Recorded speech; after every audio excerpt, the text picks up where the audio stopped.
तो हम लोगों ने तो आरक्षण बढ़ाया है। पूरे देश में अगर सबसे ज्यादा अगर कहीं आरक्षण है तो वो 75% आरक्षण बिहार में है। और भाजपा के लोग साफ तौर पे कहते हैं कि 400 लाओ, हम संविधान को खत्म कर देंगे। प्रधानमंत्री हैं, वो किसको खत्म करना चाहता, किसी को मरवाना चाहता, किसी को खत्म कर देना, अभी हम क्या कर सकते हैं। तो ये तो माननीय प्रधानमंत्री जी का सोच है कि देश में विपक्ष को खत्म कर देना। यहाँ पे हमने आपको बयान दिया, बयान से थोड़ा तकलीफ हो गया मोदी जी को, और यहाँ से मुड़े और सिवान के बाद जैसे सीतामढ़ी पहुंचे सुरक्षा गायब हो गया। नमस्कार, मेरा नाम प्रेम है और आप लाइव स्ट्रीम देख रहे हैं। देखिए, आरक्षण के मुद्दे पर बिहार में बवाल हो गया है। देखिए, लालू यादव पहले बयान देते हैं, उसके बाद फिर से वो बयान देते हैं। अब तेजस्वी यादव सामने आए हैं और तमाम चीज़ों को लेकर अपनी बातों को रख रहे हैं। देखिए, लालू यादव बिहार विधान मंडल पहुँचते हैं, जहाँ पे उन्होंने आरक्षण के मुद्दे पर बयान दिया। उसके बाद बीजेपी के भी नेता लालू यादव या फिर लालू परिवार पर खूब बरस रहे थे। अब तेजस्वी यादव और मुकेश सहनी सामने आते हैं, किस तरीके से लालू यादव के डिफेंस में खड़े हो जाते हैं और बीजेपी वालों पे बरसते हैं, एनडीए वालों पे बरस रहे हैं और कह रहे हैं रोजगार का मुद्दा कहाँ है, नौकरी का मुद्दा कहाँ है, युवा जो बेरोजगार हैं उनके लिए क्या किया। देखिए, तमाम मुद्दे को लेकर किस तरीके से तेजस्वी यादव और मुकेश सहनी एनडीए के नेताओं पर बरस रहे हैं। बिहार में शराबबंदी है और वहीं आनंद सिंह पेरोल पर बाहर निकले हैं, पर तमाम चीज़ों को लेकर क्या कुछ कर रहे हैं तेजस्वी यादव और मुकेश सहनी, पहले आप वो सुने। आरक्षण को लेकर तेजस्वी जी लगातार घमासान मची हुई है, जब से लालू जी बोले हैं। अरे भाई, भाजपा के लोगों को पहले ये बदर घुमा दो। भाजपा के लोगों को ये बताना चाहिए कि वो संविधान और आरक्षण क्यों खत्म करना चाह रहे हैं। एक बार नहीं, कई बार। और थोड़ा जानकारी भाजपा के लोगों को होना चाहिए। जब महागठबंधन की आरजेडी की सरकार थी 17 महीने, तो हम लोगों ने जाति आधारित गणना कराया। जब हम लोगों ने जाति आधारित गणना कराया तो सॉलिटेयर जनरल को सुप्रीम कोर्ट में खड़ा कर दिया भाजपा के लोगों ने इसके खिलाफ। खैर, जो भी है, उसके बाद हम लोगों ने जब जाति आधारित गणना पूर्ण हो गया तो हम लोगों ने तो 75% आरक्षण की सीमा बढ़ा दी। जो किए हैं वो तो दिखाओ, और उसमें सबका बढ़ा आरक्षण। तो हम लोगों ने तो आरक्षण बढ़ाया है। पूरे देश में अगर सबसे ज्यादा अगर कहीं आरक्षण है तो वो 75% आरक्षण बिहार में है। और भाजपा के लोग साफ तौर पे कहते हैं कि 400 लाओ, हम संविधान को खत्म कर देंगे। आज तक उन नेताओं पे प्रधानमंत्री जी ने कार्रवाई नहीं की है। तो ये साफ दिखाता है कि आरक्षण को समाप्त करने वाले पार्टी लोग कौन है ये लोग। और ये सब देखो, हमारा धर्म शास्त्र क्या सिखाता है, धर्म के साथ साथ कर्म की बात होनी चाहिए। प्रधानमंत्री ने 10 साल तक कर्म क्या किया है, थोड़ा बता दो। कर्म के बारे में थोड़ा 10 साल में बिहार के लिए क्या किया। केवल झूठ बोला, झूठ ही बोलना उनका काम है।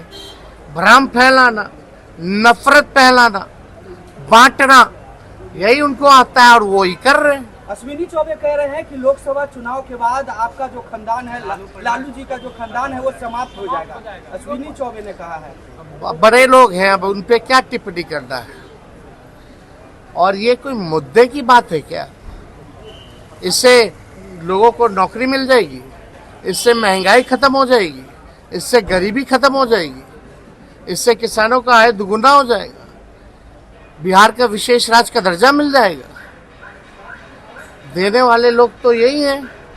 केंद्र में, राज्य में 40 में 39 सांसद इनके, जिन्होंने कुछ नहीं किया, उनका क्या होगा? जनता इस बार उनको खत्म करेगी। बिहार के बाद अब झारखंड में चुनावी सभा को संबोधित करने जा रहे थे। हाँ, तो वहाँ भी अपना अलायंस है, अपना कैंडिडेट पलामू क्षेत्र से हम लोग लड़ रहे हैं। और इस बार इंडिया अलायंस की जो है सरकार बन रही है।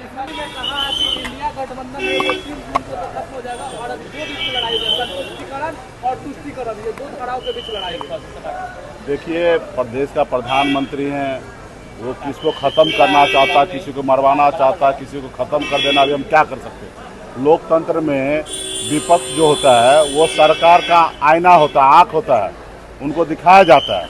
लोकतंत्र में जब तक विपक्ष रहेगा तभी हमारा देश रहेगा, जब विपक्ष ही नहीं रहेगा तो देश कहाँ रहेगा।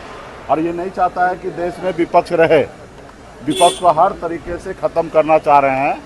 तो ये तो माननीय प्रधानमंत्री जी का सोच है कि देश में विपक्ष को ख़त्म कर देना। और कभी भी सरकार का खूबसूरती किस में होता है, जब विपक्ष उनको विधानसभा हो, विधान परिषद हो या लोकसभा हो, राज्यसभा हो, सरकार का किया हुआ काम को अगर आईना दिखाए तभी वही देश होता है। नहीं तो फिर तो वो राजा वाला काम हो जाएगा, हिटलर वाला काम होगा। राजा जो चाहेगा वही होगा, जो हिटलर चाहेगा वही होगा, उसके सामने कोई आवाज़ नहीं उठाएगा। तो अगर उनको अगर राजा बनना है, हिटलर बनना है, तो फिर मैं क्या कह सकता हूँ। अगर उनको देश के प्रधानमंत्री बनना, अच्छे नेता बनना है, तो सबसे पहला जरूरी है कि विपक्ष को जिंदा रखना। तो आज उनका कर्तव्य है कि अगर हमारे संविधान को जिंदा रखना चाहते हैं, लोकतंत्र को बहाल करना चाहते हैं, तो विपक्ष को जिंदा रहना चाहिए। लेकिन इन तो अभी नहीं चाहते जिंदा रहे, ख़त्म करना चाहते। देखे ना कि यहाँ पे हमने आपको बयान दिया, बयान से थोड़ा तकलीफ हो गया मोदी जी को, और यहाँ से मुड़े और सिवान के बाद जैसे सीतामढ़ी पहुँचे सुरक्षा गायब हो गया। तो ये लोकतंत्र में सही नहीं है। अब फिलहाल मोदी जी कर रहे हैं तो अभी हम क्या कर सकते भाई, वो तो देश के प्रधानमंत्री हैं। और तो है हमारे देश के जनता को पता है कि सही क्या है, गलत क्या है, और देश का जनता है ना 4 तारीख को निर्णय लेंगे। आरक्षण को लेकर सियासत तेज है। लालू जी ने जब से कहा है मुसलमानों को आरक्षण मिलना चाहिए, तो उसके बाद सियासत तेज है। क्या मोदी जी ने नहीं दिया मुसलमान को आरक्षण? सामान्य जो EWS आरक्षण लागू हुआ सामान्य वर्ग का, उसमें मुसलमान को आरक्षण नहीं है, शेख पठान को आरक्षण नहीं है। ये क्या ये फालतू वाला सब काम कर रहा है। देश के संविधान में सीधा लिखा हुआ है हर जाति धर्म के हर लोगों को, नागरिक को लेके साथ लेके चलना है। तो इसमें दिक्कत कहाँ है? इन्होंने नहीं किया क्या? अभी बताइए ना मेरे को, सामान्य वर्ग का जो आरक्षण मोदी जी किए EWS, जिसमें शेख पठान को आरक्षण हुआ कि नहीं हुआ? हुआ ना। शेख पठान मुसलमान नहीं है ना। किसने बोला धर्म के आधार पर आरक्षण दिया जाएगा? धर्म का आरक्षण, धर्म के नाम पे नहीं, धर्म के नाम पे कभी संविधान में आरक्षण दिया ही नहीं जा सकता है। धर्म के नाम पे आरक्षण कभी दिया ही नहीं जा सकता है। हाँ, समाजी आरक्षण के लिए समाज जरूरी है, जो धर्म के नाम पे। आनंद सिंह जेल से बाहर निकले, शराबबंदी खत्म करने की बात कर रहे हैं। अब देखिए सरकार का USP रहा है कि ना बचाते हैं ना फंसाते हैं। अब मोदी नीतीश जी अभी जो करें। तो अभी आप तेजस्वी यादव और मुकेश सहनी को सुन रहे थे। तमाम मुद्दे को लेकर क्या कुछ कहा उन्होंने, आपने सुना है। किस तरीके से प्रधानमंत्री नरेंद्र मोदी हो या फिर NDA के बड़े बड़े नेता हों, तमाम लोगों पर अपनी बातों को रख रहे थे और खूब बरस रहे थे। लगातार नौकरी और रोजगार के जो मुद्दे हैं उसको लेकर तेजस्वी यादव जब भी जाते हैं अपनी चुनावी जनसभा में, ये तमाम बातों को रख रहे हैं। देखिए किस तरीके से तेजस्वी यादव और मुकेश सहनी अभी प्रधानमंत्री नरेंद्र मोदी पर बरसे और इशारों ही इशारों में नीतीश कुमार पे भी बरस गए। देखिए लगातार तेजस्वी यादव का कहना है कि जब भी नौकरी और रोजगार का मुद्दा आता है तो ये लोग चुप क्यों हो जाते हैं। तमाम बयान आपने सुना है तेजस्वी यादव और मुकेश सहनी का। फिलहाल के लिए इतना ही। बने रहे लाइव स्टूडियो तक। लाइव स्टूडियो को सब्सक्राइब नहीं किया सब्सक्राइब कीजिए। हमारे फेसबुक पेज को लाइक करना बिल्कुल ना भूलें। धन्यवाद।